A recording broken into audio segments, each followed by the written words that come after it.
We have seen some spectacular plays in the field by both defenses, but some of the plays that the Zap outfield have made today have been simply spectacular. We've seen a couple diving catches from Dom DeCarlo in center. Manny Ely made a gorgeous glove play in this ball game. Here's the 1-2 outside, and Goldberg works the count back even at 2-2.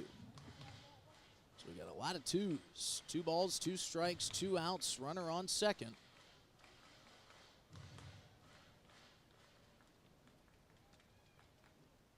Connor Goldberg, the designated hitter at the plate, been the hottest hitter for the Zap besides Garen Gledhill this season, and he's worked the count full. That one misses outside. Got that beautiful shade of sky. It's purple just over the top of the rolling hills across the Missouri, turning pink and back into the lighter shade of blue here on a cloudless night in Pierre.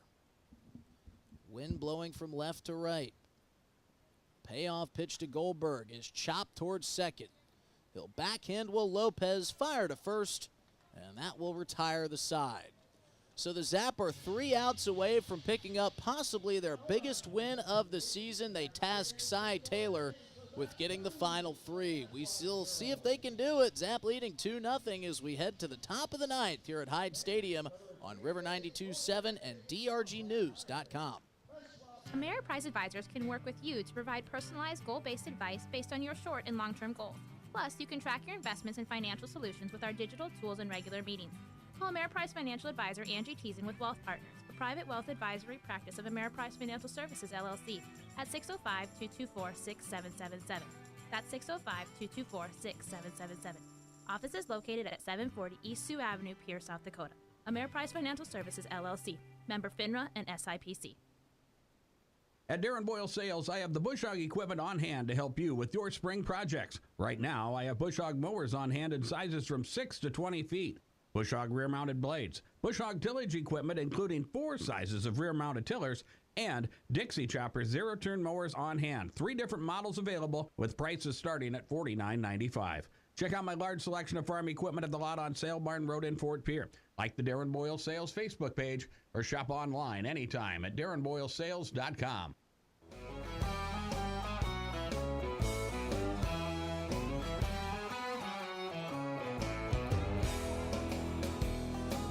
Three outs away are the Zap from a huge victory to kick off this 3-4-game series against the Spearfish Sasquatch, an ever-budding rivalry here in the ILB. 2 great teams. The Sasquatch have certainly separated themselves as the best team in the league as the full season stands, but in the second half of the season, the Zap are making their case. And it would be a strong point if they could pull out this victory tonight. It's not going to come easy. 3-4-5 due up for the Sasquatch, and Cy Taylor starts Bo Iandoli with a first pitch strike. It'll be Iandoli, Kwapnoski, and Muller.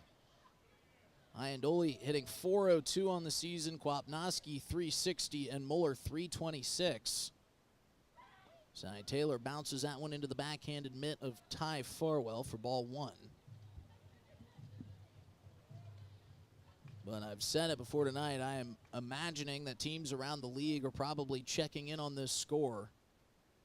And are thinking that can't be right. 2-0 between these 2 teams as this one slapped fouled on the third base line.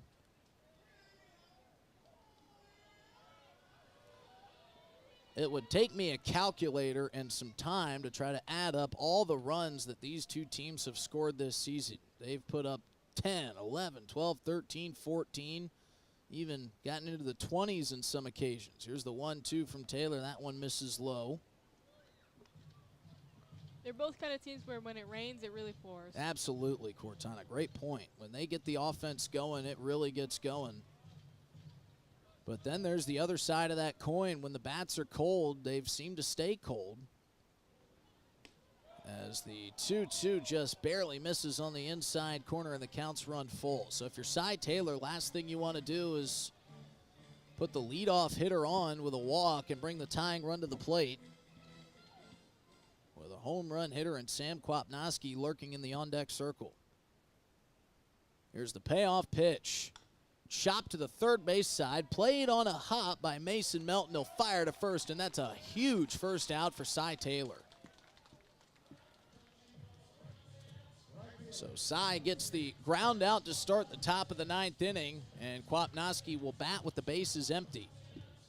Have you noticed that they have been playing more sounds? I have. When you mentioned it, I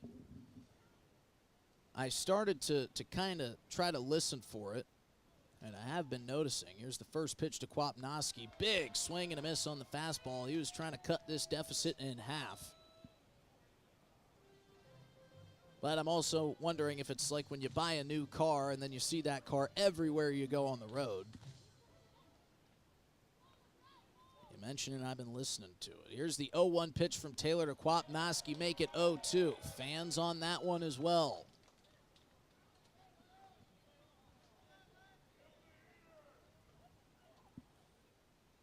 That boisterous fan wants to see the fastball from Cy Taylor.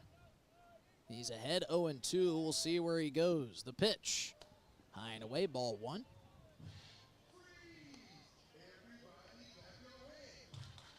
Kevin Klopp, not the only one trying to fight these flies away from out in front of him. The flies and the gnats. Here's the 1-2. Just a bit low for ball 2, much to the chagrin of the home crowd.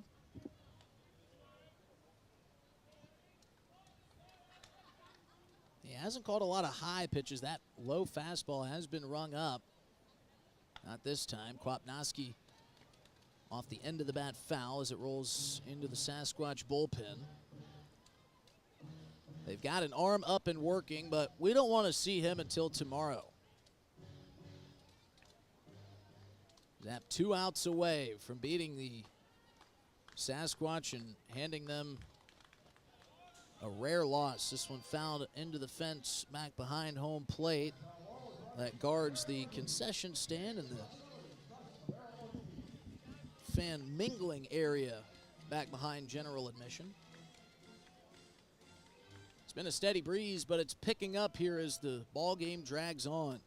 Here's the 2-2 from Taylor. At one low, and it's a full count. Kwapnoski battling hard here in this at bat. He swung and missed at the first 2 pitches, fell behind 0-2, but he's battled it back full. See if Taylor can retire. Kwapnoski check swing. Did he go? Yes, he did. Cy Taylor with another strikeout, and the Zap are 1 out away.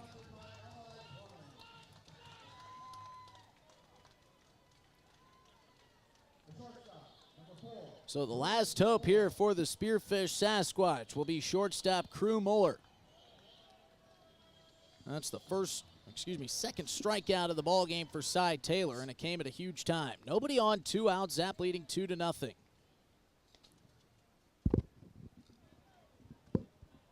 First pitch from Taylor misses low.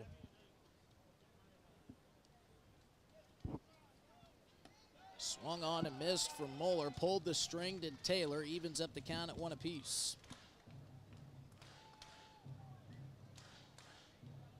Spearfish 29-6 on the season. Cy Taylor delivers the 2-1, the 1-1, makes it 2-1 as it misses on the outside corner. That's in there for strike 2. That's in there for strike 2, and the Zap are 1 strike away. Brady Glenn peeking up at the broadcast booth, giving us a little fist bump. Fans are on their feet. Cy Taylor, the 2-2 pitch off the plate, works the count full. A lot of energy here, but again, you got to be careful. That tying run, if Muller can reach, will be coming up to the plate. The payoff pitch, just a bit low for ball 4. So a 2-out walk from Crew Muller. As we mentioned, brings up the tying run in Zach Paro.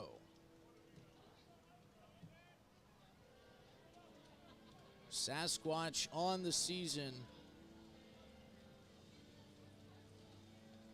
hit 36 long balls, and they are dying for one here. Cy Taylor's first pitch to Paro off the plate for ball one. And Zach Paro is mentioning to Chris Dozark, Cy Taylor maybe not coming set long enough. He's asking for a balk is what he wants. Came set long enough there, and he fires a fastball in for strike one. As a pitcher, when you get the sign and come set, you have to stay set for at least a second. It can't just be all in one motion. The 1-1 off the plate, ball two. Cy Taylor understandably being very careful here with Paro. He's a power hitter in that right-handed batter's box.